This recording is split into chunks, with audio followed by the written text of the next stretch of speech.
जय हिंद दोस्तों आज की इस वीडियो में हम लोग अध्ययन करने वाले हैं क्लास 12th में केमिस्ट्री में जो हम लोग सेट कर रहे हैं, जिसमें हम लोग अनसॉल्व सेट कर रहे हैं 2023 के सेट 5 करने वाले हैं सीडी।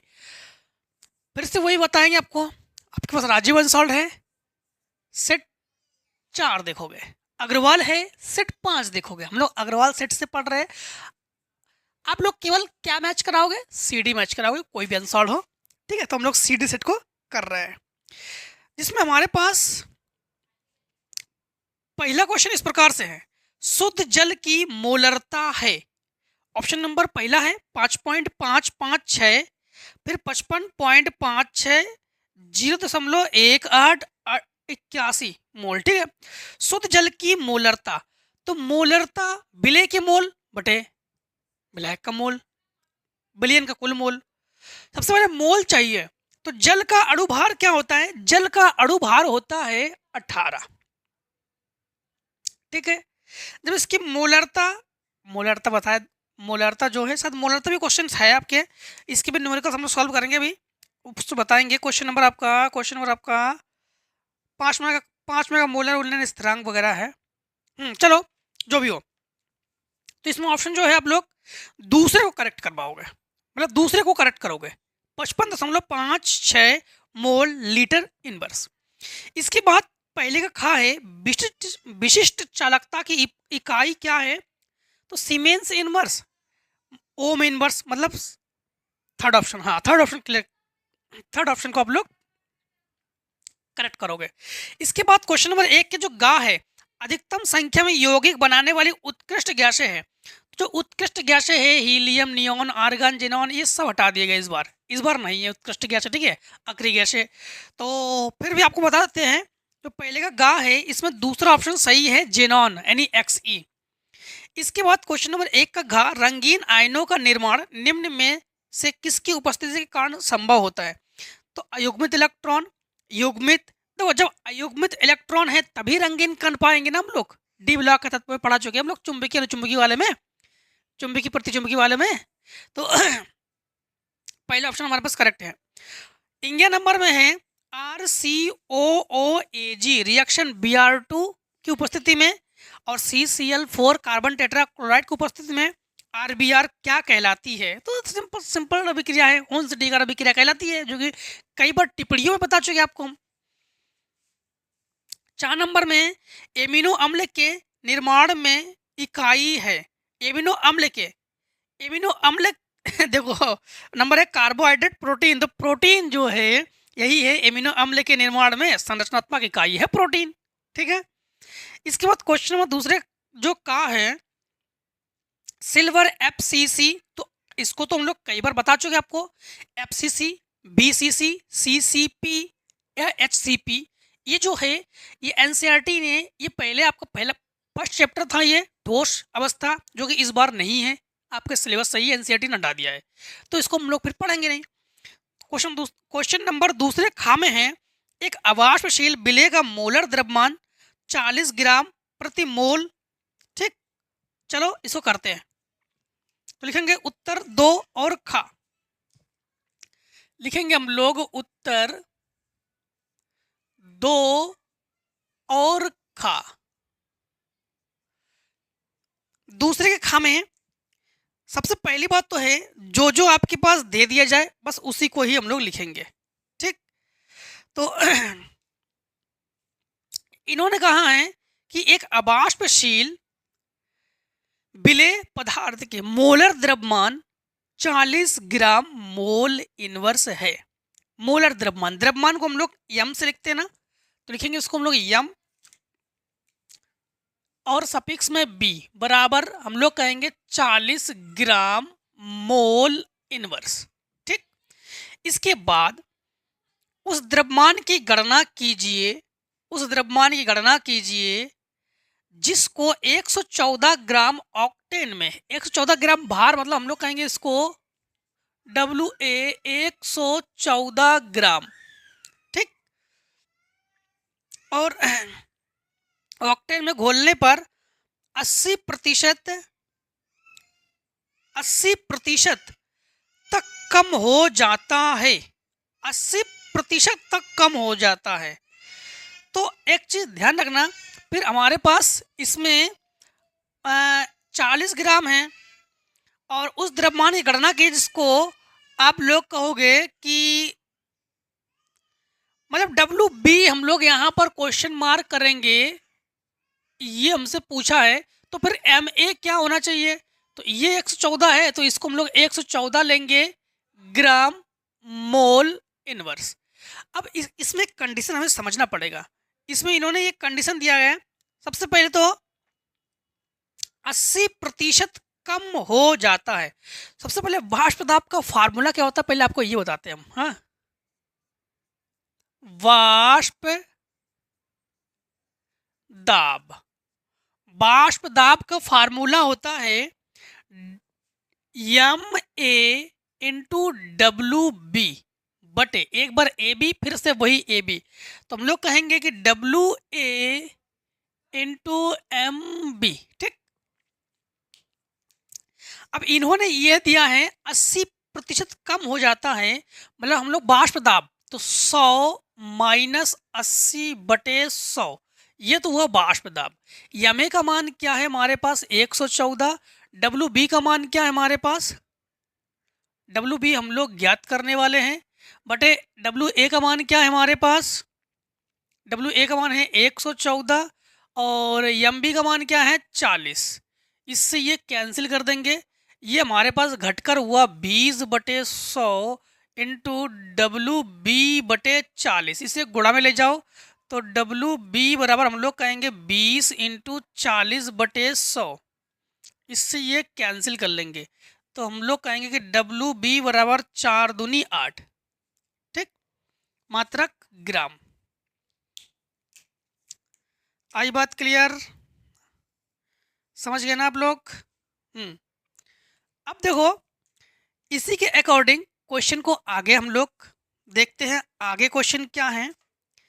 आगे क्वेश्चन है आपके पास दूसरे के गा, निम्नलिखित सेल के मानक ईएमएफ की गणना कीजिए, यानी ईएमएफ की गणना करेंगे। तो क्वेश्चन नंबर दूसरे का गा, तो लिखेंगे हम लोग उत्तर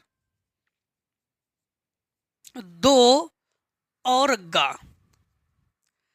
दूसरे गा में हमारे पास सबसे पहले है Z N 2 positive, Z N 2 positive, फिर C U 2 positive, C U 2 positive और सी यू। ठीक, इसमें हमारे पास जो E not Z N 2 positive Z N जो है, तो हम लोग कहेंगे कि E not Z N 2 positive Z N जो है, इनका जो हमारे पास विभव है 0.76 वोल्ट, और इसके बाद जो हमारे पास कॉपर का है तो हम लोग कहेंगे ई नॉट सी यू, ठीक, 2 पॉजिटिव सी यू 0.034 वोल्ट है। और इन्होंने पूछा है कि सेल का ईएमएफ, जो सेल का विद्युत वाहक बल है, इलेक्ट्रोमोटिव फोर्स जो है विद्युत वाहक बल, यही हम लोग जो है इसमें ज्ञात करेंगे। तो समझना, सबसे पहले हमारे पास वैल्यूज, हमारे पास सब कुछ है तो हमें कोई दिक्कत भी नहीं है, बस फार्मूला लगा देंगे, वैल्यूज को रखेंगे हम लोग। हाँ, तो हम लोग कहेंगे कि ई सेल बराबर, एक बार क्रिया को एनोड पर करवाते हैं, एक बार कैथोड, मतलब एनोड माइनस कैथोड करेंगे, मतलब कैथोड से एनोड को घटा देंगे हम लोग। तो हम लोग कहेंगे कि यहाँ पर ई नॉट ये कैथोड माइनस ई नॉट ये हुआ एनोड। ठीक, ये हमारे पास फार्मूला हुआ ईएमएफ, मतलब ई सेल बराबर। तो ई सेल बराबर ई नो, मतलब कैथोड अधिकतम वाले मान को लेते हैं, एनोड। अच्छा, एनोड और कैथोड कौन है? अधिकतम न्यूनतम नहीं, एनोड और कैथोड कौन है? सामान्यतः एनोड को प्लस में, कैथोड को माइनस में लेते हैं ना हम लोग। तो यहाँ पर एनोड कौन है, कैथोड कौन है, ये आप लोग देखोगे। तो यहाँ पर Cu2 पॉजिटिव, यहाँ पर देखो जरा, जिंक ने सिंपल तरीके से सेल अभिक्रिया में, पहली अभिक्रिया चैप्टर नंबर 2 में हम लोग पढ़ चुके थे कि जिंक और Cu में जो आपके पास जिंक है ये एनोड है और Cu जो है कैथोड है, बाकी सब में उल्टा होता है। हाँ, तो हम लोग कहेंगे यहाँ पर हमारे पास कैथोड कौन है 0.34 और माइनस एनोड कौन है 0.76। तो हम लोग कहेंगे कि ई सेल बराबर यहाँ से 6 से ये हुआ 2, 7 से ये हुआ 4 और ये दशमलव, ये 0, ये माइनस। ठीक, तो ये हुआ EMF की वैल्यू 0.42 वोल्ट, वो भी माइनस में। ठीक है, इसके बाद देखो, इसके बाद क्वेश्चन नंबर आगे हमसे इन्होंने पूछा है दूसरे के घा में द्रव स्नेही द्रव विरोधी कोलाइडों में अंतर। जो आपका कोलाइडी विलयन पृष्ठ रसायन है, पृष्ठ रसायन को अब की बार एनसीईआरटी ने अपने सिलेबस से हटा दिया है, तो इसको छोड़ दो। फिर इसके बाद कोलराउस का नियम क्या है, एक अनुप्रयोग उदाहरण सहित समझाइए।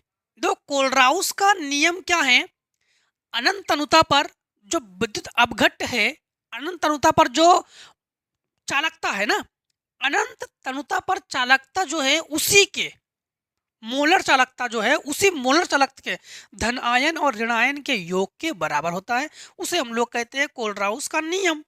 ठीक है, इसके बाद इन्होंने पूछा है H2SO4 के कोई दो निर्जलीकरण गुण बताइए।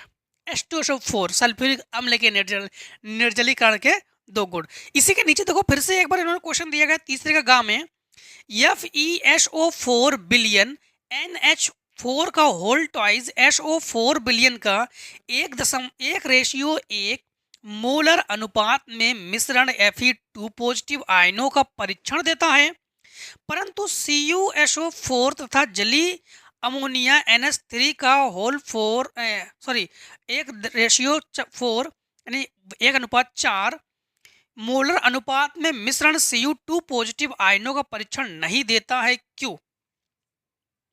बात तो बिल्कुल सही है कि क्यों नहीं देता है। तो क्वेश्चन को पहले आप लोग स्टार्टिंग में समझना। स्टार्टिंग में हमारे पास क्या दिया गया कि जो FeSO4 बिलियन, ठीक, FeSO4 बिलियन, तो हम लोग करेंगे तीसरे का कौन सा हमारे पास, तीसरे का गा है, तो लिखते हैं उत्तर 3 और गा, उत्तर 3 और गा क्या है कि FeSO4 और NH4 का वोल्टेज SO4। तो रिएक्शन आपको दिखाते हैं पहले।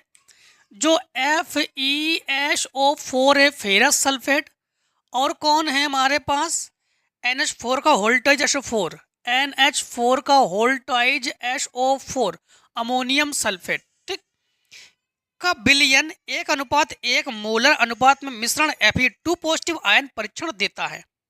ठीक, जबकि CuSO4 जलीय विलयन का अमोनिया 1:4 मोलर अनुपात में मिश्रण देता है, परीक्षण नहीं देता है, ऐसा क्यों? तो समझना, सबसे पहले इनका जब हम लोग परीक्षण करेंगे, जब रिएक्शन करवाएंगे, इस रिएक्शन के दौरान दोनों में SO4 है कि नहीं है, तो हम लोग क्या करेंगे FeSO4 को तो FeSO4 लिखेंगे, बाकी को उसको भी हम लोग इसी में ही जोड़ देंगे। ठीक, जो कि हमारे पास ये हो जाएगा NH4 का होल ट्वाइस 6SO4, ये फार्मूला बनेगा हमारे पास। ठीक, 6S नहीं, इन्होंने बाद में क्या किया, जली विलयन का लिया था उन्होंने, हाँ, तो जली विलयन तो लेना पड़ेगा हमें, तो फार्मूला 6 मतलब प्लस में हम लोग क्या लेंगे, प्लस में H2O लेंगे, तो हम लोग यहाँ पर 6H2O बनाएंगे, तो फिर 6 का मल्टीप्लाई कर देंगे। तो फिर यहाँ पर बैलेंसिंग के लिए, अगर बैलेंसिंग के लिए 2 को गुणा करना चाहो तो कर सकते हो। चलो बैलेंसिंग को बाद में देखते हैं, क्वेश्चन को पहले समझते हैं, क्वेश्चन में क्या है पहले वही देखो। ठीक, रुक जाओ, ये तो बैलेंसिंग करना पड़ेगा, आपको कंफ्यूज हो जाओगे। पहले FeSO4 ले लो, फिर NH4 का वोल्टेज ले लो, SO4 ले लो, 6H2O ले लो, बैलेंसिंग काम ही खत्म कर दिया हमने। ठीक है, अब इन्होंने ये कहा है कि देखो, अब जब हम लोग FeSO4 विलयन को इनके साथ 1:1, मतलब इसके गुणा में 1 है, इसके गुणा में भी 1 है, तो 1:1 हुआ ना, कि मोलर अनुपात में जब मिलाया हम लोगों ने तो Fe2 पॉजिटिव आयन परीक्षण देता है, यही कहा उन्होंने। किंतु Cu, तो देखो ऐसा इसलिए है क्योंकि जब हमने इससे इसकी अभिक्रिया करा दी हमने, तो ये बना जो कि यह एक द्विक लवण है। यह है क्या है? द्विक लवण है। किंतु जब हम लोग, इन्होंने कहा CuSO4 का जलीय विलयन, तो हम लोग जब CuSO लिख देते हैं, जब CuSO4 और अमोनिया की अभिक्रिया कराते हैं तो हमें प्राप्त होता है CuNH3 का होल 4 SO4 और फिर CuNH3 का होल 4 2 धन आयन, जो कि आपको बता दें कि 1:4 मिलाने पर ये Cu2 पॉजिटिव आयन परीक्षण नहीं दे पाता ये। ठीक है, क्यों नहीं दे पाता है? आप लोग देख सकते हो कि जो उपसह संयोजन यौगिक है, इसके ऊपर 2 पॉजिटिव चार्ज चढ़ा दिया हमने, मतलब 2 पॉजिटिव चार्ज बनने के कारण, ठीक है, 2 धन आयन बनने के कारण, मतलब आप लोग आएंगे जब यह आप लोग परीक्षण करते हैं CuSO4 का परीक्षण हम लोग जलीय विलयन अमोनिया 1:4 अनुपात में मिलाते हैं, तो Cu2 पॉजिटिव आयन इसलिए नहीं दे पाता है क्योंकि उपसह संयोजन संख्या में आप लोग देख पाते हो कि CuNH3 का होल 4 SO4 यौगिक बनता है, जो कि उपसह संयोजन यौगिक है। इसीलिए Cu2 पॉजिटिव आयन नहीं दे पाता है उपसह संयोजन यौगिक बनने के कारण। इसके बाद देखो, इसी में इन्होंने क्वेश्चन में पूछा हमारे पास आगे कि क्वेश्चन नंबर 4 में पूछा है इन्होंने, 4 में कि निम्नलिखित में से प्रत्येक ठोस को आयनिक धात्विक आणविक वर्गीकृत कीजिए। ठोस अवस्था इस बार आपके सिलेबस में नहीं है, ठीक है, तो इसको छोड़ दो।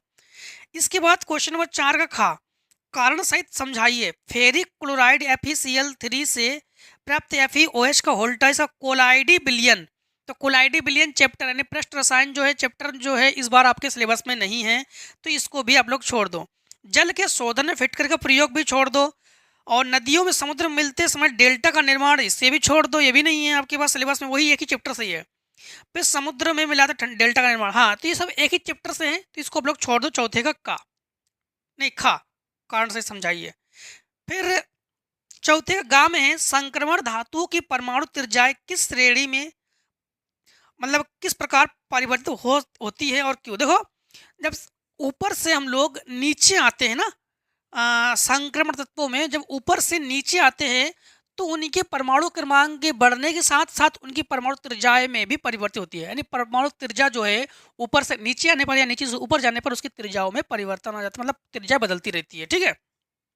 इसके बाद संक्रमण धातुएं अनुचुंबकीय होते हैं, क्यों? क्योंकि देखो, इनके अंतिम कक्षा में हम लोग जब इनका इलेक्ट्रॉनिक विन्यास करते हैं तो अंतिम कक्षा में डी कक्षा में इलेक्ट्रॉन भरते हैं और यश कक्षा में इलेक्ट्रॉन भरते हैं। तो इनकी कक्षाएं, मतलब हम लोग कहेंगे अयुग्मित इलेक्ट्रॉन के कारण ये अनुचुंबकीय गुण या प्रतिचुंबकीय गुण, या आप लोग कह सकते हो रंगीन वगैरह पूछ दिया जाए तो ये इसीलिए ये जो है इसको प्रदर्शित करते हैं, मतलब अनुचुंबकीय क्यों होते हैं?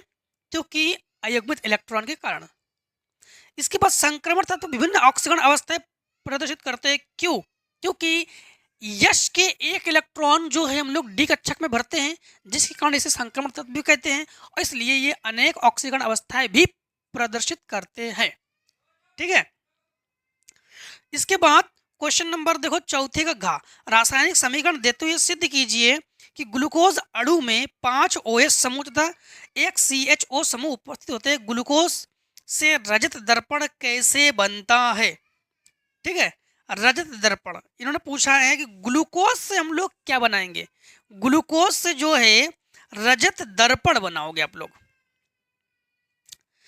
तो सबसे पहले लिखते हैं क्वेश्चन नंबर हमारे पास चौथे का घा है, ठीक। तो चौथे का घा तो लिखेंगे उत्तर 4 और घा, उत्तर 4 और घा। इन्होंने कहा है ग्लूकोज के मतलब रासायनिक समीकरण देते हुए हम लोग बताएंगे कि 5, तो सबसे पहले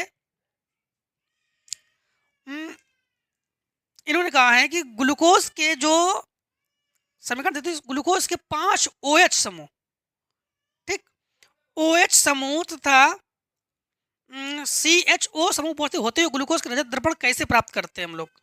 रजत दर्पण कैसे प्राप्त करते हैं?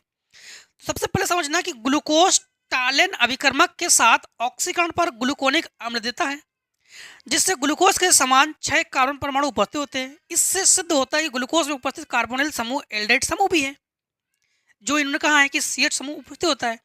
और इसी प्रकार से हम लोग इसको ग्लूकोज से क्या प्राप्त कर सकते हैं? रजत दर्पण प्राप्त करते हैं इसी प्रकार से, ठीक है। और इसके बाद इन्होंने पूछा है आगे क्वेश्चन नंबर 5 में का मोलल उन्नयन स्थिरांक और मोलल उन्नयन स्थिरांक में अंतर स्पष्ट कीजिए। इन दो स्थिरांकों का प्रयोग करते हुए विलेय का आणविक द्रव्यमान ज्ञात कीजिए। दो अलग अलग सूत्र भी लिखिए। देखो इन्होंने पूछा है कि मोलल उन्नयन स्थिरांक, सबसे पहले मोलल उन्नयन स्थिरांक इन्होंने पूछा है। मोलल उन्नयन स्थिरांक किसे कहते हैं? जैसे कोई विलायक हो, उसमें 1 किलोग्राम में किसी अवाष्पशील विद्युत अनवगत को हम लोग अगर घोल देते हैं और उसके क्वथनांक में जो वृद्धि होती है तो उसे मोलल उन्नयन स्थिरांक कहते हैं।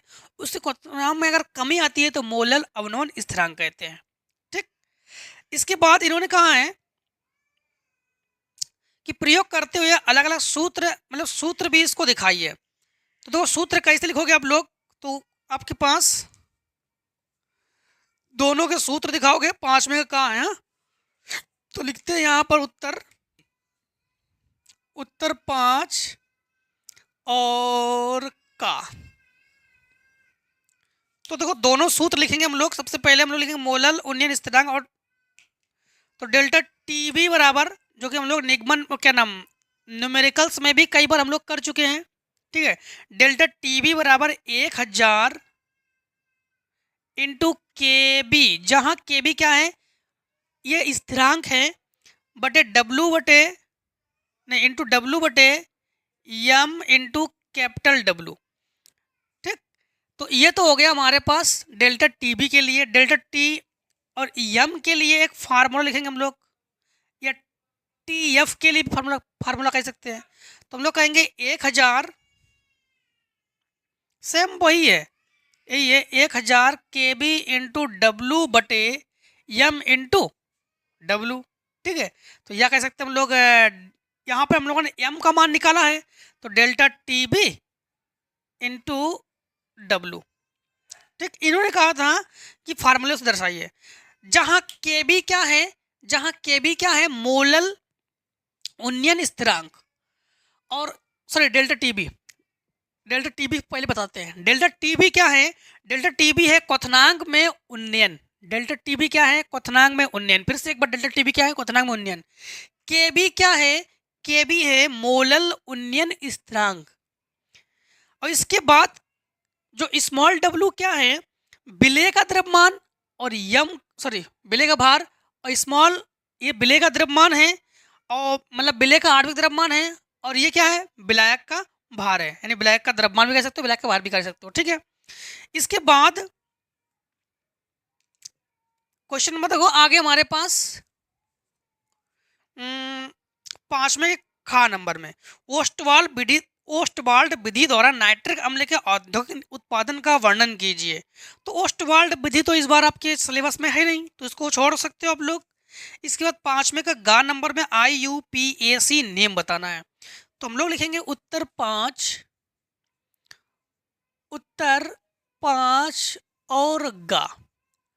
तो इसमें हम लोग IUPAC नेम करेंगे, जिसमें पहला हमारे पास है CONH3 का होल 6, CONH3 का होल 6। बाहर क्या है? बाहर Cl3 है, बाहर Cl3 है। इसके बाद दूसरा हमारे पास क्या है? दूसरा है K3Cr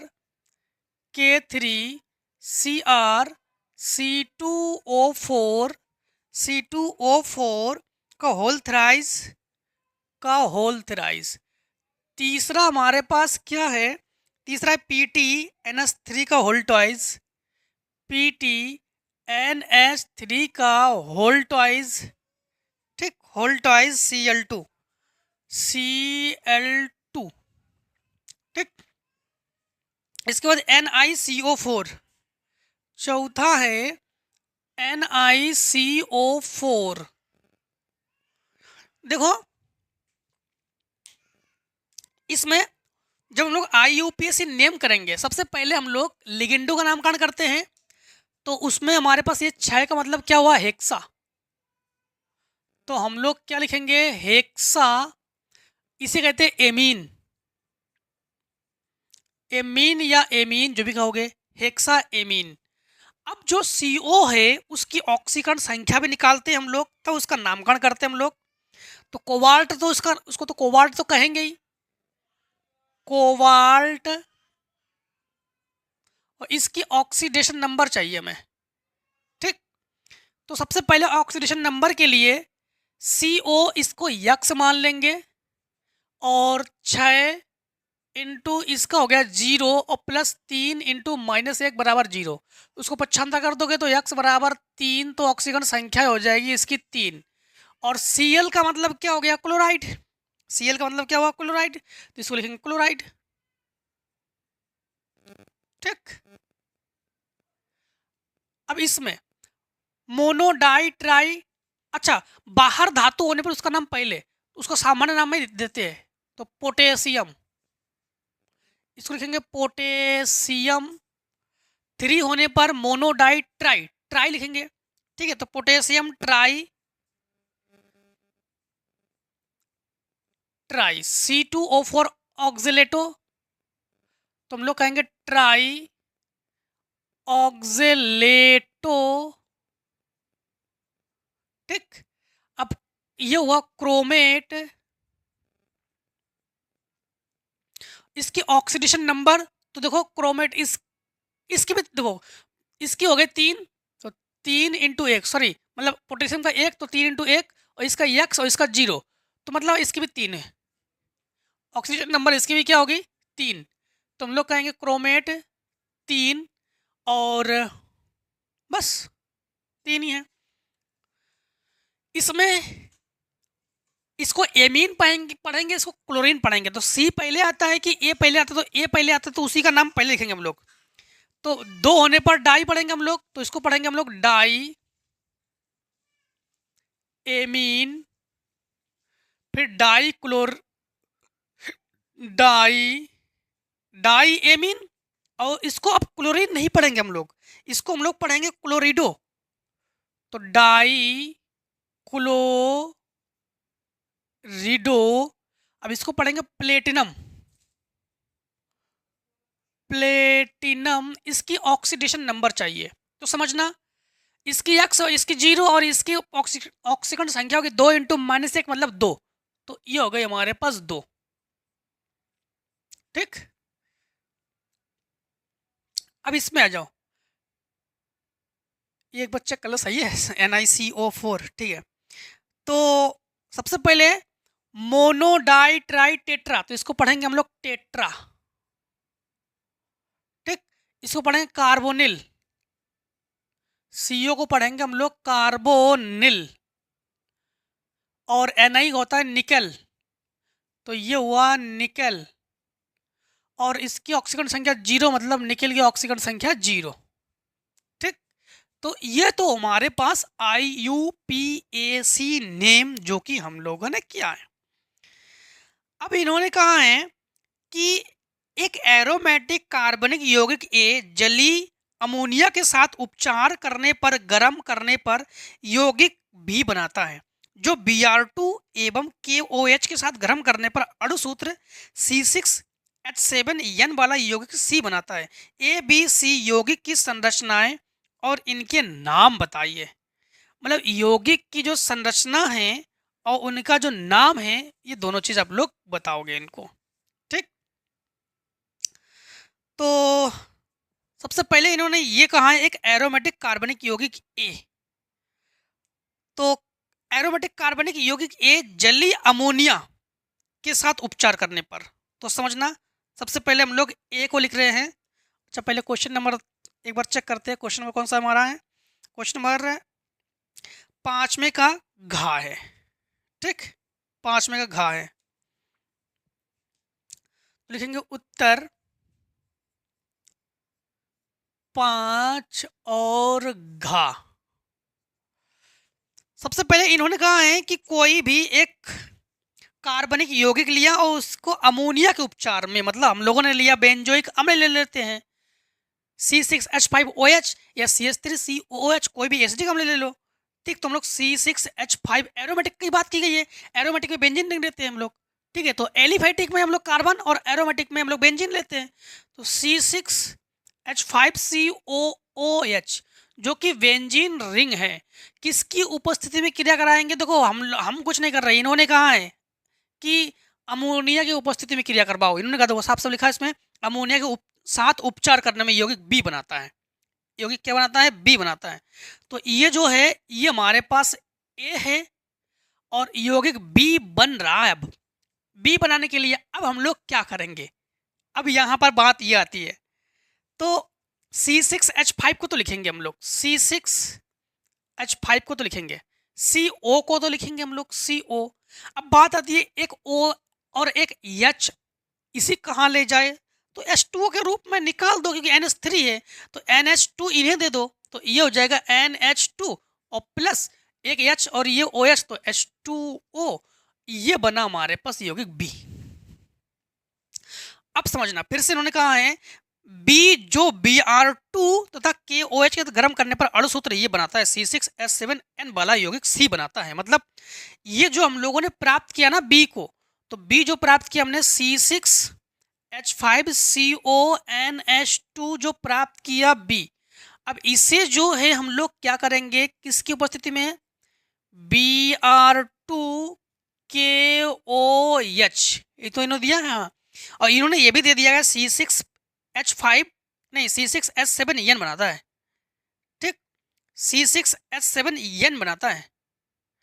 तो हम लोग कहेंगे C6H7N, तो ये बना हमारे पास C6H7N। इसे जानते हो हम लोग कैसे बना सकते हैं? इसको हम लोग यूं लिख सकते हैं, C6 लिख सकते हैं, H7 को H5 लिख सकते हैं, 2 H है तो इसको हम लोग NH2 लिख सकते हैं, जो कि ये C हुआ, ठीक। ये क्या हुआ? C। अब इन्होंने कहा है कि इनके जो नाम है, मतलब इसको पहचानने की संरचना, इनके नाम लिखिए, ठीक, इनके नाम लिखिए। तो सबसे पहले जो A है, A क्या है? C6H5COOH, इन्हें कहेंगे हम बेंजोइक अम्ल। क्या कहेंगे हम इसे? बेंजोइक अम्ल। और जो B है, B में कौन है? C6H5CONH2 है, तो इसमें बेंजीन, बट इसमें CO और NH2 होने की वजह से इन्हें हम बेंजेमाइड कहेंगे। तो ये हो जाएगा हमारे पास बेंजेमाइड। अब C में कौन है? C में है C6H5NH2, ये होगा बेंजीन। C6H5 बेंजीन और NH का समूह होना, तो हम लोग कहेंगे इसे बेंजीन एमीन कहेंगे इसको, क्योंकि ये एमीन है, तो हम लोग कहेंगे बेंजीन एमीन या बेंजो एमीन कह सकते हैं हम लोग। हाँ, तो बेंजीन एमीन, ठीक। इसके बाद इन्होंने क्वेश्चन नंबर 6 में एक एरोमेटिक कार्बनिक यौगिक, ये सेम वही फिर से इन्होंने दे दिया है। तो एक काम करते हैं, पहले जो है आप लोग इतने को शॉर्ट करो, ठीक है। तो फिर आगे क्वेश्चन को हम लोग 6 के का से सॉल्व करेंगे। इतने को फटाफट आप लोग शॉर्ट कर लो।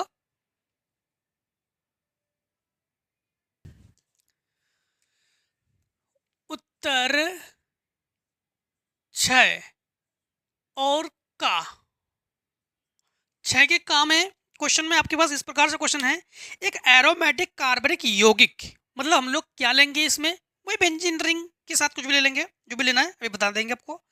CHCl3 तथा KOH के साथ अभिक्रिया, मतलब CHCl3 और KOH के साथ अभिक्रिया से B तथा C देता है, जिनका जिंक चूर्ण के साथ आश्वन करने पर डी बनता है। डी के ऑक्सीकरण से C7H6O2 अणुसूत्र वाला यौगिक ई प्राप्त होता है। A B C D E पहचानो, पहचान करके प्रत्येक रासायनिक समीकरण के लिखिए। ठीक, मतलब पहचानो और उसके जो रासायनिक समीकरण है उसे लिखो, ये इनका ये कहना है। चलो इनकी बात को मानते हैं। सबसे पहले एरोमेटिक यौगिक, तो हमने क्या लिया समझना। ए में हमने कोई भी एक बेंजीन रिंग लिया, मतलब बेंजीन संरचना ली C6H5, ये हमारे पास एरोमेटिक। और यौगिक के लिए हमने इन्होंने कहा है कि मतलब KOH के साथ क्रिया करवा रहे तो पक्का यहाँ पर OH होना चाहिए, क्योंकि फिर ये हमारे पास फिनॉल हो गया। क्या हो गया? फिनॉल। ठीक, अब इसकी जैसे ही रिएक्शन करवाएंगे, इसके रिएक्शन से C6H5 को तो C6H5 लिखोगे। ठीक, C6 नहीं, H5 को तोड़ देंगे तो इसे लिखेंगे H4। यहाँ पर इसको अलग अलग तोड़ेंगे, देखो एक H बचा है और OH बचा है, तो हम लोग क्या करेंगे, अब यहाँ पर मान लो हम लोग रिएक्शन में तो करेंगे, अभी हम लोग रिएक्शन में तो करेंगे। इन्होंने जो कहा है, इन्होंने क्या कहा है कि A CHCl3 KOH अभी क्या करके B तथा C देता है, B तथा C देता है। तो हमने मान ली कि जो A ने रिएक्शन किया, रिएक्शन करके C6H5OH दिया हमें, मान लो। ठीक, इसके बाद B ने रिएक्शन किया और B ने रिएक्शन करके C6H4, ठीक, और जब बॉन्डिंग में तोड़ेंगे तो ये हुआ OH और ये हुआ एल्डिहाइड, क्योंकि यहाँ पर हमें दिखाना पड़ेगा, क्योंकि इन्होंने KOH इन्होंने कहा है कि एरोमेटिक कार्बनिक यौगिक A CHCl3 KOH के साथ अभिक्रिया से B और C देता है, इसीलिए हमें ये करना पड़ा। अब हम लोग कहेंगे ये बेंजीन रिंग, ये OH और ये CHO, तो ये हो गया हाइड्रोक्सी और ये हो गया एल्डिहाइड। तो हम लोग कहेंगे जो C ने रिएक्शन दिया ये हुआ ऑर्थो, ऑर्थो पर ये है ना, तो हम लोग कहेंगे ऑर्थो एवं पैरा, ऑर्थो एवं पैरा पर हम लोग कहेंगे हाइड्रोक्सी बेंजल्डिहाइड, ये हुआ हाइड्रोक्सी बेंजल्डिहाइड। ठीक, क्या हुआ? Hydroxy benzaldehyde. डी में क्या लेंगे हम लोग, तो मानो डी में जो रिएक्शन है, डी के लिए कंडीशन और पढ़ लेते हैं। जिन्हें जिंक चूर्ण के साथ अभिक्रिया करके हमें तो एक काम करते हैं, डी ने दिया हमें C6H5, अभी थोड़ी देर रुको, अभी सब बता रहे हैं हम, और ई के लिए हम OH ले लेते हैं। ठीक है, तो लिखेंगे हम लोग C6H5COOH। अब जो खेल है वो समझना, इनके लिए रासायनिक समीकरण जो है, अब हम लोग रासायनिक समीकरणों को लिखेंगे। ये तो हमने ABC के लिए लिखा है जो इन्होंने कहा है, अब हम लोग लिखेंगे रासायनिक समीकरण। कंडीशन नंबर 1, इन्होंने कहा एरोमेटिक कार्बनिक यौगिक, हमने माना कि वह एरोमेटिक कार्बनिक यौगिक A जो है C6H5OH है, हमने माना कि ये है, तो हम लोगों ने लिया C6H5OH। ठीक, बात क्लियर है यहाँ पर। फिर इन्होंने कहा है उसे CHCl3 और KOH के साथ अभिक्रिया करवा दो, तो हमने ये भी किया, CHCl3 और KOH की उपस्थिति में इसकी अभिक्रिया करा दी हमने। जैसे ही करा देंगे तो हमें ये मिल जाता है, यही मतलब कैसे, ये बेंजीन रिंग तो आपको बेंजीन रिंग बना के बता दे रहे हैं, जैसे ये बेंजीन रिंग है। ठीक, ये भाई साहब फिनॉल है, ये तो फिनॉल है, ये फिनॉल को फिनॉल रहने दो। फिर से एक बार समझो, ये फिनॉल है, फिनॉल को फिनॉल रहने दो, एक बार आर्थो पर एक बार पैरा पर हम लोग हाइड्रोक्सी आर्थो पर और बेंजल्डिहाइड प्राप्त करेंगे।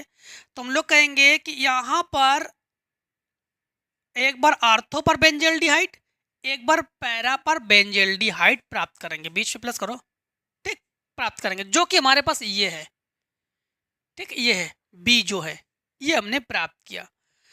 तो इसे कहेंगे हम लोग आर्थो हाइड्रोक्सी बेंजल्डिहाइड, इसे कहेंगे पैरा हाइड्रोक्सी बेंजल्डिहाइड। क्लियर यहाँ पर बात? क्लियर? आपके मन में क्वेश्चन हो सकता है कि यहाँ पर हमने C6H5OH लिया और यहाँ पर हमने IC क्यों लिया? IC लेने का मतलब है इसे हम बैलेंस ही नहीं करेंगे, और इस प्रकार से लिखेंगे फिर बैलेंस ही करना पड़ेगा, दो का गुणा भाग हो सकता है, बैलेंस फिर बिगड़े उसकी, तो छोड़ो।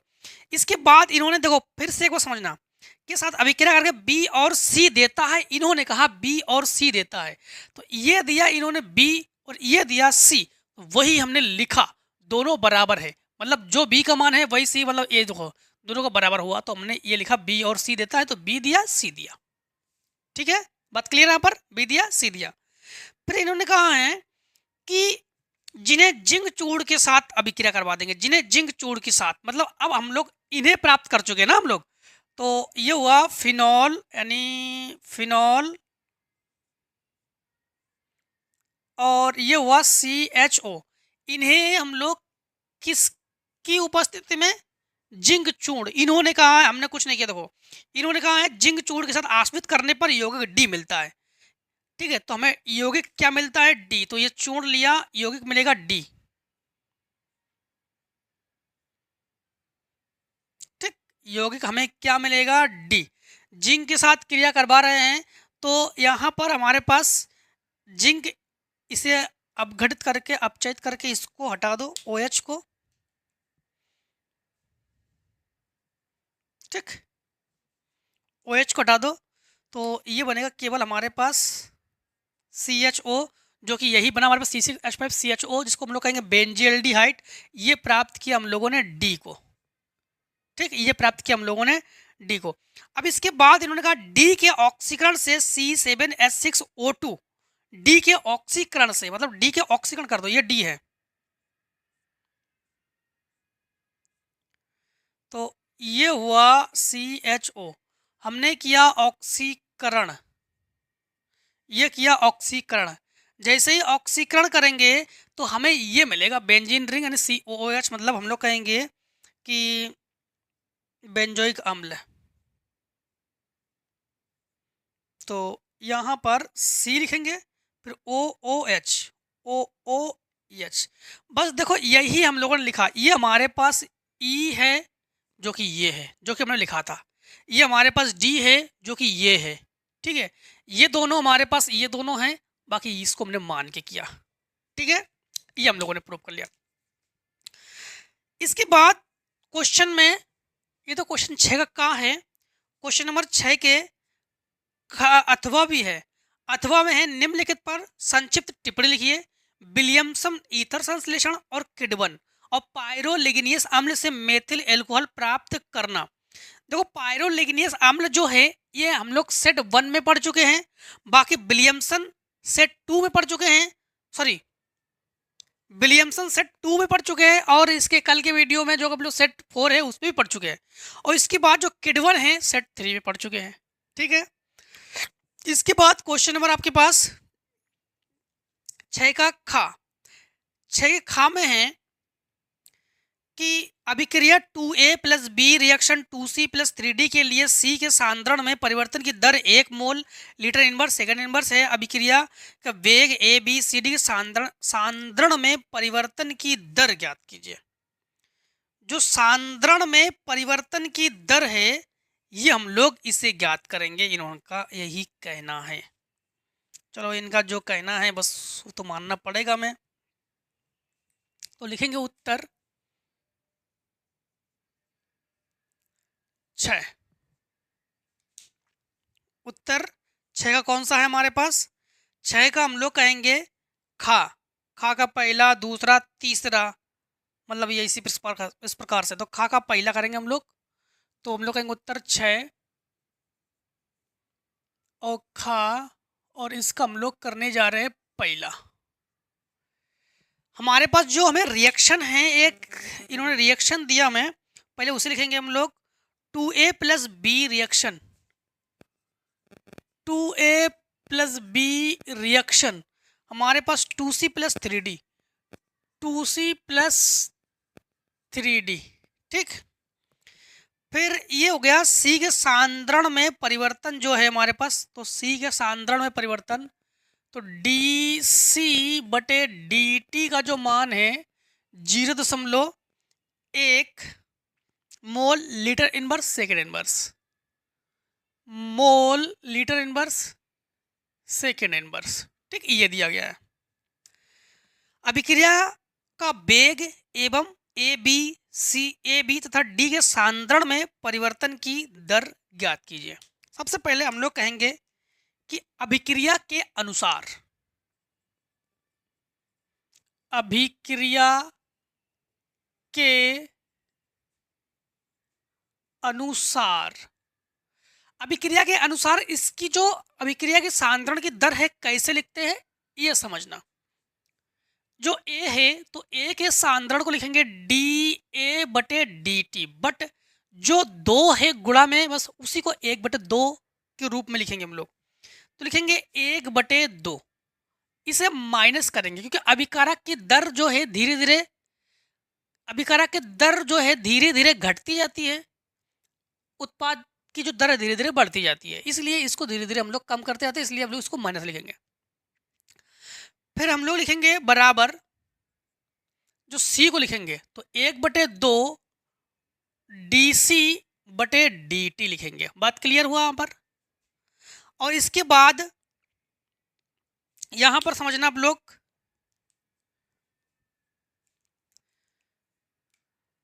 1/2 से 1/2 को कैंसिल कर सकते हैं, तो DA बटे DT बराबर DC बटे DT का मान 0.1, तो क्या हुआ हमारे पास 0.1, इस माइनस को लिखो, तो ये हुआ माइनस DA बटे DT का मान 0.1 मोल इनवर्स लीटर इनवर्स, अब लोग कह सकते हो mole litre inverse, sorry mole litre inverse second inverse, मात्रक पहले से इन्होंने दे दिया है, ठीक है। अब इसके बाद हम लोग ने ए को तो ज्ञात किया है, अब बी को ज्ञात करते हैं। बी को कैसे लिखेंगे हम लोग, DB बटे DT, इसमें भी माइनस लगा देंगे क्योंकि इसकी धीरे धीरे इसकी दर भी तो कम होती जाएगी ना, और बराबर हम लोग लिखेंगे 1/2 DC बटे DT, ठीक। तो इसी माइनस को उधर भेज देंगे, तो बराबर -1/2, और ये है 0, क्या है 0.1 है कि 1.0 है, पहले एक बार चेक कर लेते हैं तो एक गलती ना हो जाए। 1.0 है, हम तो गलत लिख रहे हैं, तो ये है 1.0, तो यहाँ पर भी लिखेंगे हम 1.0, और यहाँ लिखेंगे हम 1.0, देखो फिर वही लिखने जा रहे थे 1.0, ठीक है।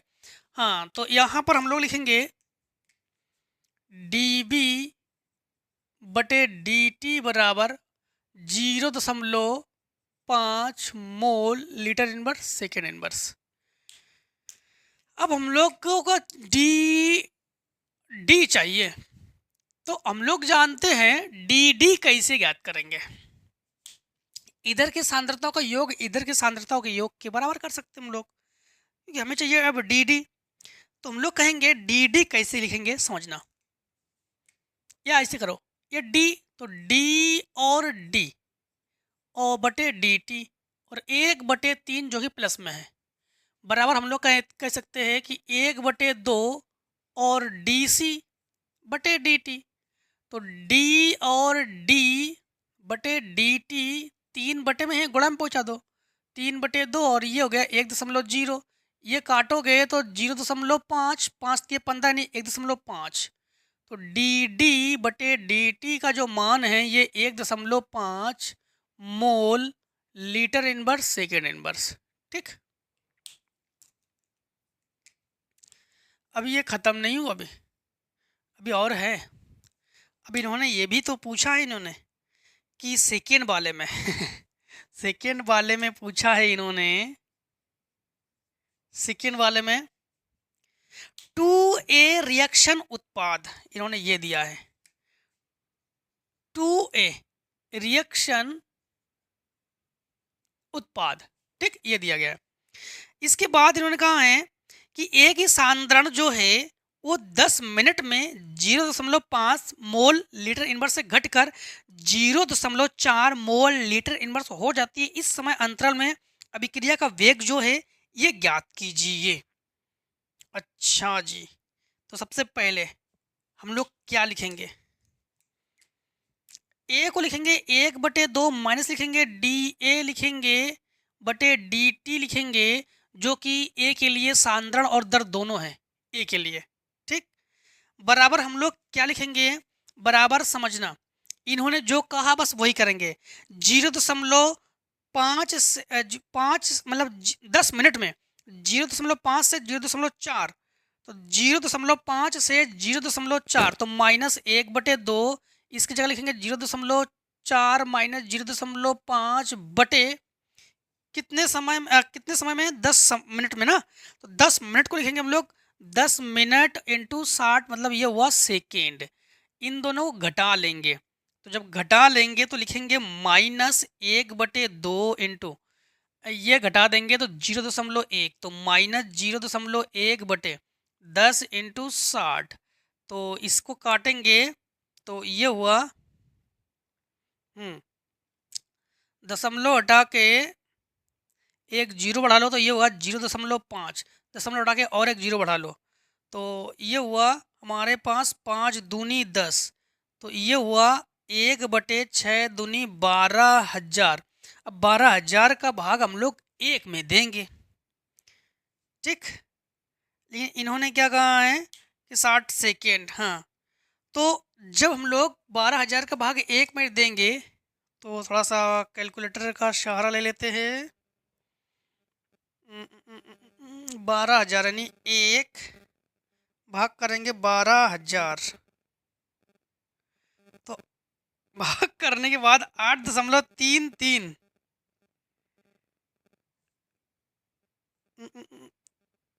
एक माइनस 0.0000, 3 बार 0 833, 3 बार 0 833, तो ये हुआ 0.3 बार 0 833, दशमलव हटाया 1 2 3 4 5 6 जीरो बढ़ा लिया, हाँ, तो 1 2 3 4 5 6 जीरो, एक जीरो हटाओ यहाँ दशमलव लगा दो, तो ये हमारे पास ये हो जाएगा। आंसर यहाँ लिख देते हैं 83.33 इंटू 10 की घात 1 2 3 4 5, 10 की घात -5 मोल लीटर इनवर्स, ठीक, ये हो गया,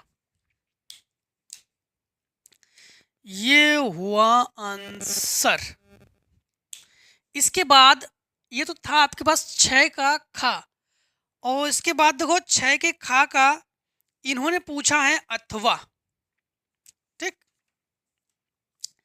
6 के खा के अथवा में है अभिक्रिया है, और फिर से आप लोगों से इन्होंने पूछा है कि ज्ञात कीजिए, तो 6 का अथवा का पहला दूसरा इसमें भी है, तो लिखेंगे 6 का अथवा, तो उत्तर 6 और खा और अथवा। एग्जाम में एक करके आना, एग्जाम में दोनों मत करके आ जाना, एग्जाम में कोई एक करके ही आना। 6 खा में हमारे पास इस प्रकार से अभिक्रिया N2O5, ठीक है, रिएक्शन 2NO2 प्लस 1/2 O2, फिर सब मान दे दिया गया K डैश के रूप में दे दिया गया, तो हम पहले लिख रहे थे इसमें, फिर लिखते हैं इसमें पहले जो दिया गया है N2O5 रिएक्शन, तो हम लिखेंगे N2O5 रिएक्शन, रिएक्शन के बाद है 2NO2 प्लस 1/2 O2, ठीक है। फिर हमारे पास ये दिया गया है, देखो माइनस डी बटे डी टी, तो माइनस डी बटे डी टी, यहाँ पर N2O5 बराबर N2O5 बराबर K डैश N2O5 बराबर K डैश N2O5, ये हुआ समीकरण 1। फिर दिया गया हमारे पास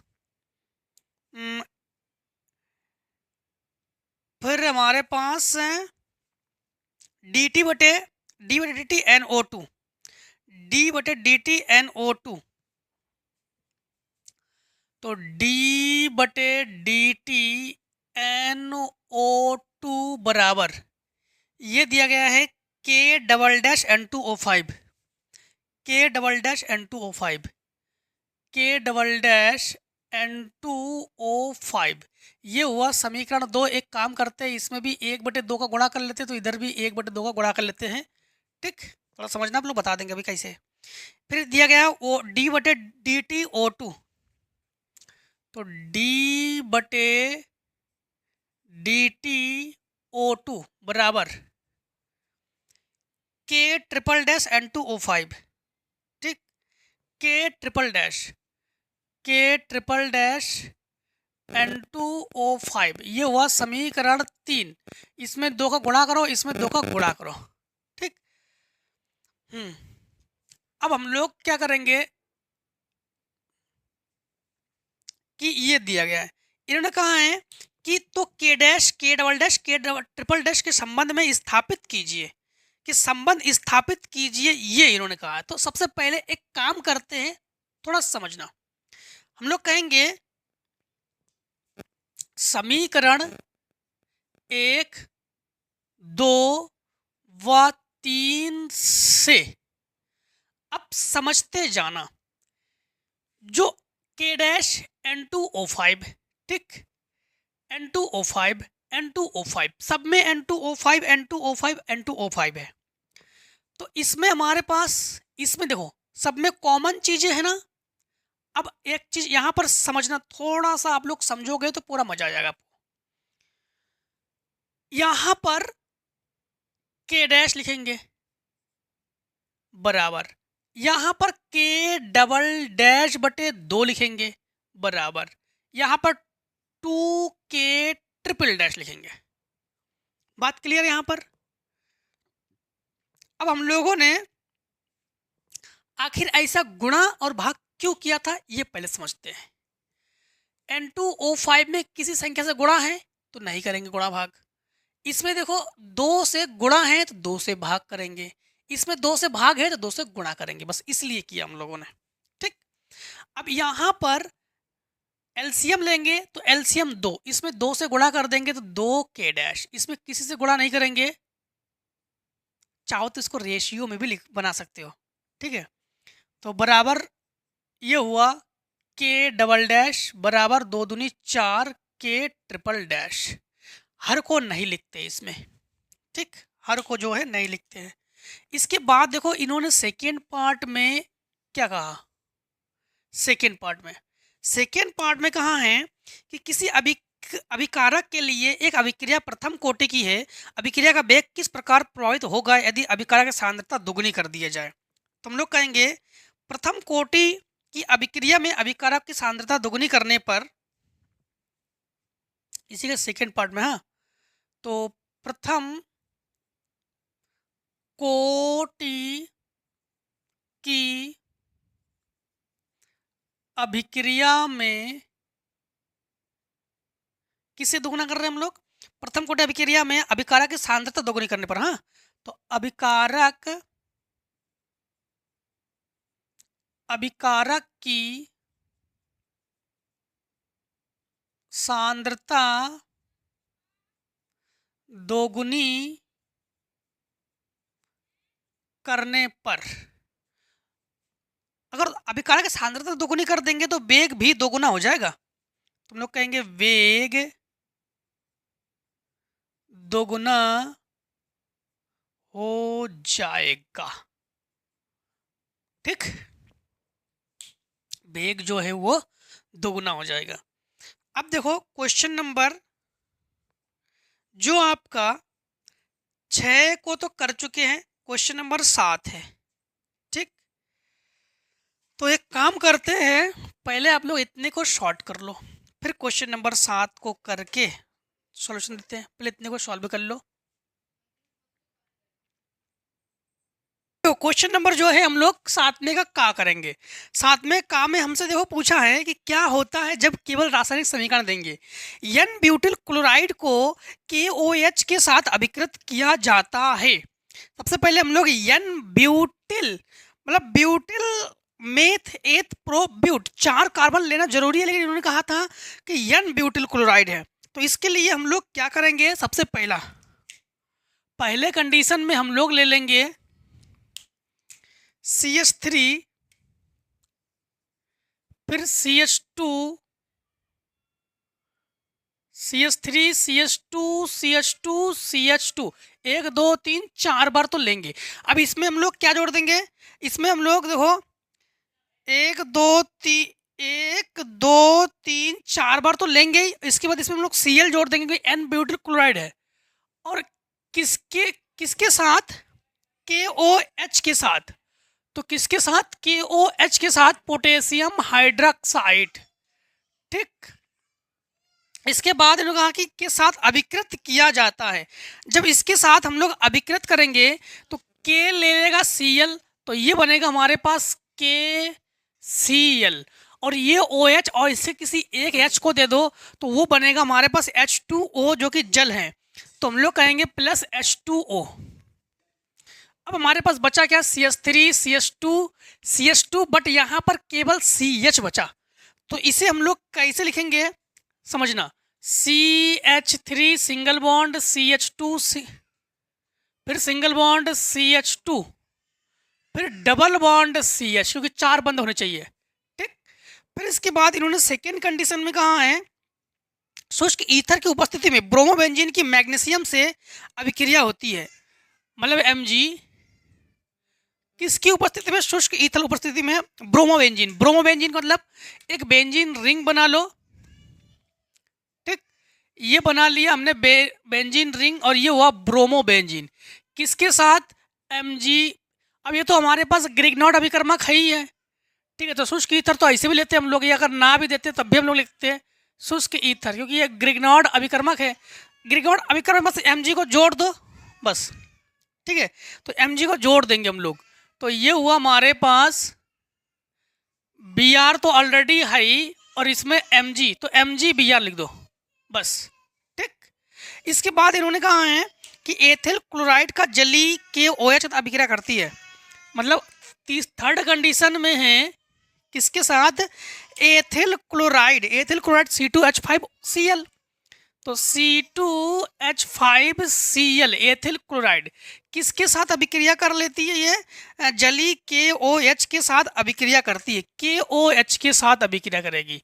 तो रिएक्शन K का काम है Cl को लेके भागना, तो ये हो जाएगा KCl प्लस OH, और इसकी एक H को दे दो तो ये हो जाएगा H2O। अगर नहीं दोगे तो बॉन्डिंग के साथ C2H6 कर दोगे ना आप लोग।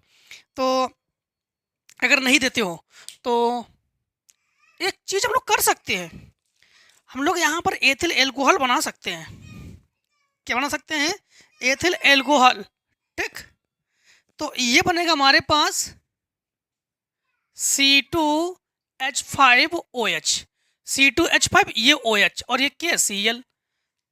फोर्थ कंडीशन में क्या है, फोर्थ कंडीशन में है कि शुष्क ईथर की उपस्थिति में मेथिल ब्रोमाइड की अभिक्रिया सोडियम से होती है। मेथिल ब्रोमाइड की जो अभिक्रिया है, मेथिल ब्रोमाइड, तो हम लोग कहेंगे CH3Br, ये हुआ मेथिल ब्रोमाइड। इसके साथ किसकी अभिक्रिया करा देंगे हम लोग, सोडियम से। सोडियम मतलब हमारे पास हुआ Na। ठीक, यहां पर भी आप लोग शुष्क ईथर ले सकते हो। ठीक, अब यहां पर Na को Br दे दो तो ये हो जाएगा NaBr प्लस, जो CH3 बचा है बस इसी को लिखो, लेकिन CH3 को सिंगल कैसे लिखेंगे हम लोग, इसलिए हम लोग इसको लिखेंगे CH3 सिंगल बॉन्ड CH3। 2 बार है तो भाई 2 का गुणा कर लो, यहाँ पर 2 Br हो गया तो 2 का गुणा यहाँ करो, 2 हो गया तो 2 का गुणा यहाँ कर लो। अब देखो चौथा कंडीशन में है, पांचवा कंडीशन, एथिल ब्रोमाइड की, एथिल ब्रोमाइड, ये मेथिल एथिल में C2H5 लेते हैं हम लोग, तो हम लोग लेंगे C2H5 और Br, एथिल ब्रोमाइड की अभिक्रिया किसके साथ कराएंगे हम लोग, KCN, फिर से वही काम, K को Br दे दो तो बनेगा पोटेशियम ब्रोमाइड, तो ये हो जाएगा KBr प्लस बाकी हमारे पास C2H5 और इसको Cn दे दो तो ये हो जाएगा C2H5Cn, ठीक।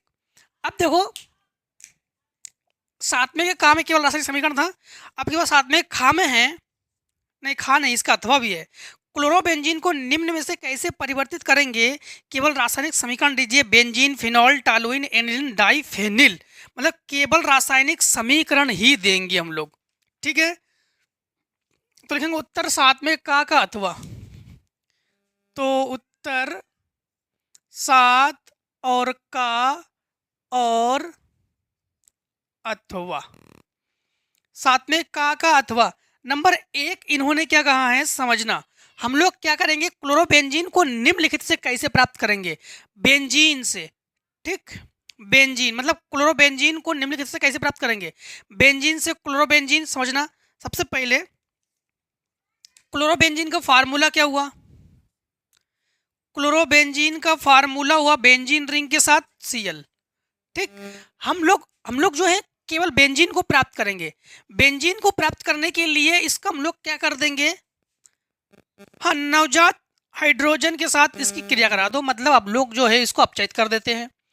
जैसे अपचयित कर देंगे तो यहाँ पर HCl को लेके भागेगा, तो H का काम हो गया Cl को लेके भागना, तो जैसे ही H ने भागा Cl को लेकर तो बना HCl, तो यहाँ केवल हमारे पास क्या बचा, केवल बचा बेंजीन, ठीक, बेंजीन, और ये हो जाएगा HCl। या आप लोग बॉन्डिंग के अनुसार दिखा सकते हो, कैसे बॉन्डिंग के अनुसार, इसको ऐसे भी दिखा सकते हो कि केवल बेंजीन बना रहे हैं ना, ठीक, तो इसको ऐसे दिखाओ तो बेटर रहेगा, ठीक। अब देखो सेकेंड कंडीशन में इन्होंने क्या कहा, सेकेंड कंडीशन में इन्होंने कहा है कि फिनॉल से, ठीक, फिनॉल मतलब फिनॉल प्राप्त करो। क्लोरोबेंजीन को निम्नलिखित में से कैसे परिवर्तित कर देंगे, कैसे परिवर्तित कर देंगे, मतलब हम लोग क्लोरोबेंजीन से ही प्राप्त करेंगे, क्लोरोबेंजीन से बेंजीन प्राप्त किया हमने, क्लोरोबेंजीन से फिनॉल को प्राप्त करेंगे। अब फिनॉल को प्राप्त करने के लिए सबसे पहले क्लोरोबेंजीन लिया हमने, ठीक, ये होगा क्लोरोबेंजीन। अब हमें चाहिए फिनॉल से अभिक्रिया कराने के लिए हम लोग इसमें NaOH की उपस्थिति में अभिक्रिया करा देंगे, तो ये जो है ये बना हमारे पास OH, यहाँ जोड़ दो ये OH, तो ये बना फिनॉल और Cl इन्हें दे दो, तो ये हो जाएगा NaCl, लिखो ना लिखो कोई दिक्कत नहीं, ये हो गया फिनॉल, ये हो गया बेंजीन, ठीक। अब देखो हमारे पास थर्ड में क्या है, थर्ड में हम लोग प्राप्त करेंगे टॉलुइन, थर्ड में क्या प्राप्त करेंगे, टॉलुइन, मतलब बेंजीन रिंग के साथ CH3 का होना, इसे टॉलुइन कहते हैं।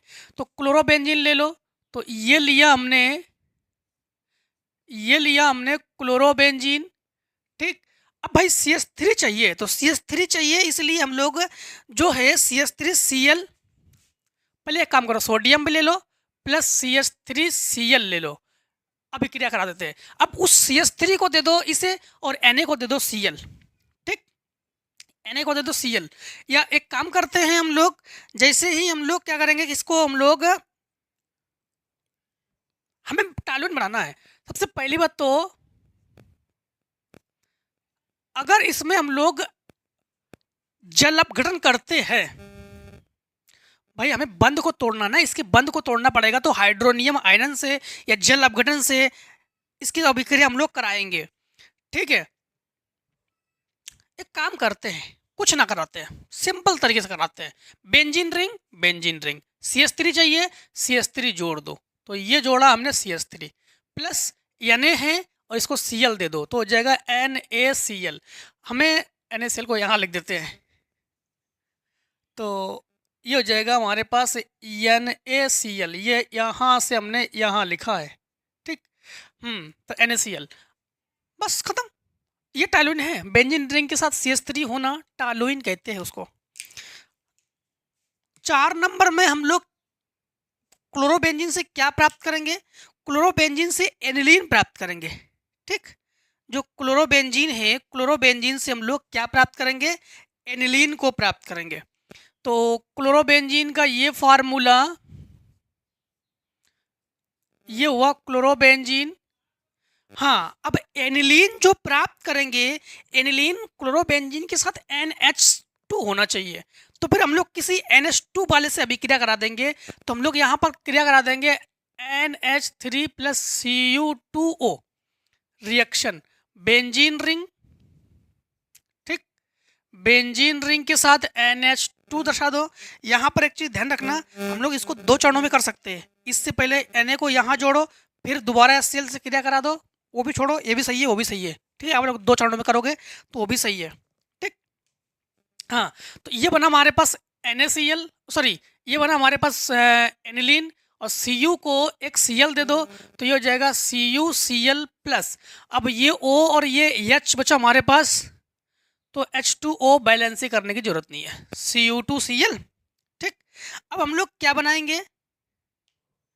अगर बैलेंस करना चाहो तो करोगे आप लोग, क्योंकि यहाँ पे देखो Cl एक बार, H फिर से समझो, Cu 2 बार है तो 2 से यहाँ गुणा कर दो।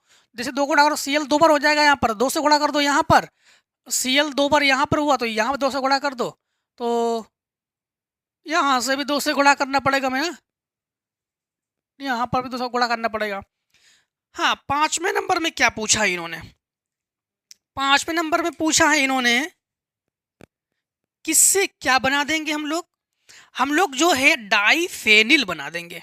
सबसे पहले क्लोरोबेंजीन लेते हैं, ठीक। क्या लेंगे? क्लोरोबेंजीन। डाइफेनिल का मतलब होता है 2 बेंजीन को जोड़ दो, डाइफेनिल बन जाएगा आपके पास। तो हम लोग यहाँ पर जो है Cu के साथ इसकी क्रिया करा देंगे। तो ये बेंजीन, ठीक, ये बेंजीन, ठीक है। और ये हो गया डाइफेनिल, और प्लस Cu को Cl दे दो तो CuCl। बैलेंस करना चाहो तो बैलेंस कर सकते हो। अच्छा, 2Cu पहले से लिख दिया हमने, तो फिर यहाँ पर 2 है तो 2 का गुणा यहाँ पर कर दो, फिर 2 का गुणा फिर यहाँ पर भी कर दो, ठीक है, खत्म। अब देखो क्वेश्चन नंबर हम लोग करते हैं कौन सा? 7 के का को तो कर चुके हैं हम लोग दोनों। 7वें का खा नंबर में है, एक कार्बनिक यौगिक में 69.77% कार्बन, 11.63% हाइड्रोजन तथा शेष ऑक्सीजन उपस्थित है। यौगिक का आणविक द्रव्यमान 86 है। वह टालन अभिकर्मक को अपचयित नहीं करता है, परंतु सोडियम हाइड्रोजन सल्फाइड के साथ यौगिक देता है तथा धनात्मक आइडोफार्म परीक्षण देता है। प्रबल ऑक्सीकरण पर यह एथेनोइक अम्ल व प्रोपेनोइक अम्ल देता है। संभाव्य यौगिक की संरचना ही लिखिए। तो इनका कहना है जो संभाव्य यौगिक है उसकी जो संरचना है वो बताओ। तो सबसे पहले इसको आप लोग शायद क्लास 9th में पढ़े हो। उत्तर 7 और हम लोग करेंगे उत्तर 7 और खा। उत्तर 7 के खा में है। सबसे पहले एक तत्व जो है कार्बनिक यौगिक में है, ठीक, कार्बनिक यौगिक में है। सबसे पहले इसके लिए हम लोग एक काम करते हैं, इन्होंने क्या क्या मान दिया गया है। कार्बनिक यौगिक में है और यौगिक का आणविक द्रव्यमान और परंतु हाइड्रोजन सल्फाइड। सबसे पहले हम लोग एक काम करते हैं, एक टेबल बनाएंगे हम लोग, जिसमें लिखेंगे हम लोग तत्व का नाम, ठीक। इसके बाद उसके जो प्रतिशत है उसे लिखेंगे प्रतिशत। और क्या दिया गया हमारे पास प्रतिशत के अलावा? परमाणु द्रव्यमान जो तो हमें चाहिए ही, परमाणु द्रव्यमान निकालेंगे हम लोग। परमाणु द्रव्यमान, और इसके बाद देखो ये आप लोग क्लास 9th में पढ़ चुके होंगे, क्लास 9th में है ये चीज। फिर द्रव्यमान प्रतिशत जो है वो निकालोगे आप लोग, द्रव्यमान प्रतिशत निकालेंगे, और लास्ट ऑप्शन हम लोग क्या निकालते हैं, लास्ट ऑप्शन अनुपात निकालते हैं। ठीक, अब थोड़ा सा हम लोग लिखेंगे क्या क्या है। सबसे पहले है कि यौगिक में 69.77% कार्बन, तो कार्बन जो है वो 69.77% है, और 11.63 हाइड्रोजन, तो जो हाइड्रोजन है वो 11.63 है, ठीक, प्रतिशत में है। और आणविक क्या नाम, शेष ऑक्सीजन है, शेष जो है वो क्या है, ऑक्सीजन है, और यौगिक का आणविक द्रव्यमान 86 है, तो 86 है, तो ये हुआ 7 3 10 हमारे पास एक, और ये हो गया 7 7 14 बचा हमारे पास एक, ये हो गया 9 10 11 एक, 7 और 1 8, 81.4, और टोटल हमारे पास क्या है 86, टोटल 86 है ना। रुक जाओ फिर से, सही, ये ठीक ठीक है ना। ये हमारे पास हुआ 70 और रुक जाओ, यह हुआ 70 और 1 80। तो चलो शेष ऑक्सीजन है। फिर क्या दिया गया हमारे पास, यह टालन अभिकर्मक को, तो एक काम करते हैं, सबसे पहले हम लोग इनके परमाणु द्रव्यमान के बारे में चर्चा करते हैं। तो यहाँ पर कार्बन का परमाणु द्रव्यमान होता है 12, हाइड्रोजन का 1, ऑक्सीजन का होता है 16, ये बात तो क्लियर है। अब यहाँ पर द्रव्यमान प्रतिशत चाहिए, जिसमें हम लोग क्या करते हैं, जो टोटल मान दिया गया हमारे पास 69.77 और भाग करेंगे 12 से, ठीक, जैसे ही 69.77 में 12 से भाग कर देंगे तो 5.81 आ जाएगा हमारे पास, 5.81। अब 11.63 में भाग करेंगे 1 से, तो ये 11.63 ही आ जाएगा। अब ऑक्सीजन का जो आपको पता दे प्रतिशत जो है वो लगभग आपके पास होता है 18.60, हाँ, तो हम लोग इसको वही लिख रहे हैं। अब 18.60/16, तो 16 एक कम 16 लगभग 1 दशमलव के आसपास आ जाएगा, 1.16, ठीक, 1.16। अब बात आती है अनुपात की, तो अनुपात को हम लोग कैसे लिखेंगे समझना। ये हुआ 5 11, तो इसे लेंगे हम लोग 10 और इसे लेंगे हम लोग 1, ठीक, ये हम लोगों ने इसमें लिया। अच्छा, कुल की बात करते हैं, तो कुल ले लेते हैं हम लोग, कुल। अब कुल इसको जोड़ोगे तो ये 100 आना चाहिए, इन दोनों को जोड़ो और 100 से घटा दो तो 18 दशमलव इतने आएंगे, ठीक, हमने ऐसे ही किया है, 100 से घटाया इसको हमने, ठीक है। अब जो है इन्होंने कहा है लास्ट में कि इनका रेशियो तो आपको पता ही है, कि जो रेशियो निकाला हमने, C ratio, H ratio, O जो है, ठीक, तो ये हो गया 5:10:1, इनका मतलब हम लोग कंप्लीट मतलब टोटल मान ले लिया हमने, 5 ले लिया, 11 की जगह हम लोगों ने 10 लिया, 11 भी ले सकते हैं, और 1 लिया हमने, ठीक है। अब इन्होंने इनका जो मूलानुपाती सूत्र है, मूलानुपाती सूत्र हम लोग कहेंगे, मूलानुपाती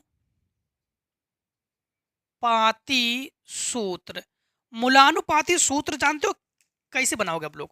सी को लिखोगे 5, H को लिखोगे 10 और O को लिखोगे 1, तो C5H10O1 या O लिखोगे, तो ये हो गया इसका मूलानुपाती सूत्र। आणविक द्रव्यमान हमारे पास इन्होंने दे दिया गया 86, तो हम लोग कहेंगे जो इनका द्रव्यमान है, समझना, द्रव्यमान जो है, जब द्रव्यमान निकालेंगे तो 5 इंटू कार्बन का 12 और 10 इंटू हाइड्रोजन का 1 और 1 इंटू इसका 16, तो 12 पंचे 60 प्लस ये हो गया 10 एकम 10 प्लस 16 एकम 16, तो ये हो गया 70 80 86। देखो 86 है कि नहीं है, और इन्होंने भी कहा था कि जो है इनका मान 86 है, और इन्होंने ये भी दिया है आणविक द्रव्यमान हमारे पास 86 है। आणविक द्रव्यमान हमारे पास क्या है 86, तो हम लोग कहेंगे आणविक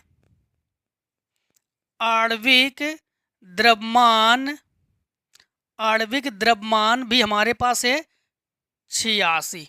अब हम लोग यहाँ पर मूलों की यानी हम लोग कहेंगे जो टोटल संख्या है वो निकालेंगे, तो n बराबर हम लोग क्या कहेंगे कि ये 86 बटे ये 86, तो ये कैंसिल होकर हमारे पास निकला 1। अब इन्होंने पूछा क्या है लास्ट में, यौगिक की संभावित संरचना लिखिए। यौगिक की जो संभावित संरचना है इसी लिखोगे, तो संरचना हम लोग यहाँ पर लिख चुके हैं। मूलानुपाती सूत्र जो है यही संरचना है जो कि हम लोग लिख चुके हैं यहाँ पर, ठीक। और कुछ कहा इन्होंने, तो ये तो सूत्र लिख चुके हैं। अब देखो, अब एक काम करते हैं, यहाँ पर इसको थोड़ा सा ऐसे लिखेंगे हम लोग, सी को लिखेंगे,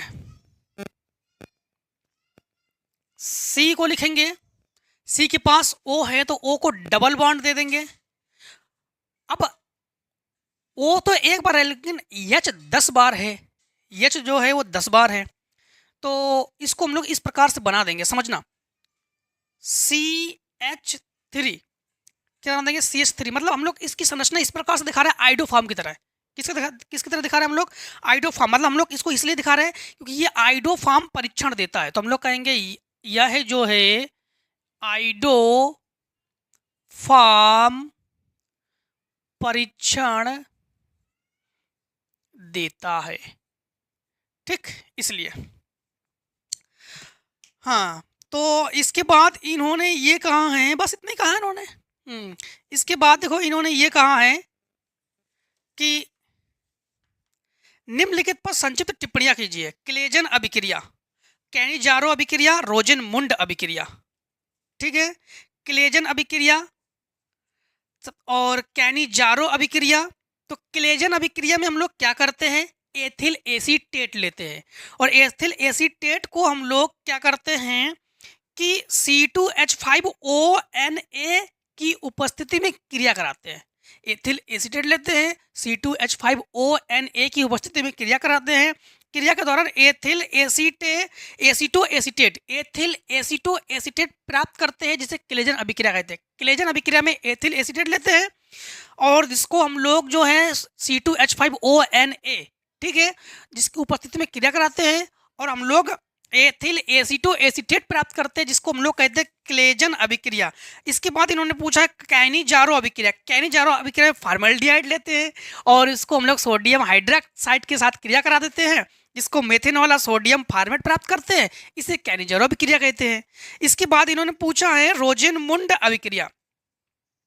रोजेनमुंड अभिक्रिया किसे कहते हैं, इसमें हम लोग अम्ल क्लोराइड लेते हैं, ठीक है, जिसमें हम लोग हाइड्रोजन के साथ इसको अपचयित कर देते हैं और एल्डिहाइड प्राप्त करते हैं। रोजेनमुंड अभिक्रिया में अम्ल क्लोराइड लेंगे, हाइड्रोजन के साथ अपचयित कर देंगे और हम लोग जो है एल्डिहाइड प्राप्त करेंगे, जिसको रोजेनमुंड अभिक्रिया कहते हैं, ठीक है। तो चलो आज के जो सेट है, सेट 5, उसको हम लोग यहीं पर समाप्त करते हैं, ठीक है। अब हम लोग सेट जो है CE सेट को पढ़ने वाले हैं, तो CD सेट को यहीं पर समाप्त करते हैं, ठीक। तो मिलते हैं नेक्स्ट वीडियो में। आज की वीडियो में इतना ही। जय हिंद, जय भारत। आप लोग स्वस्थ रहिए, मस्त रहिए, और इस प्रकार से हर एक सेट में हमसे मिलते जरूर है, ठीक है। Take a screen shot.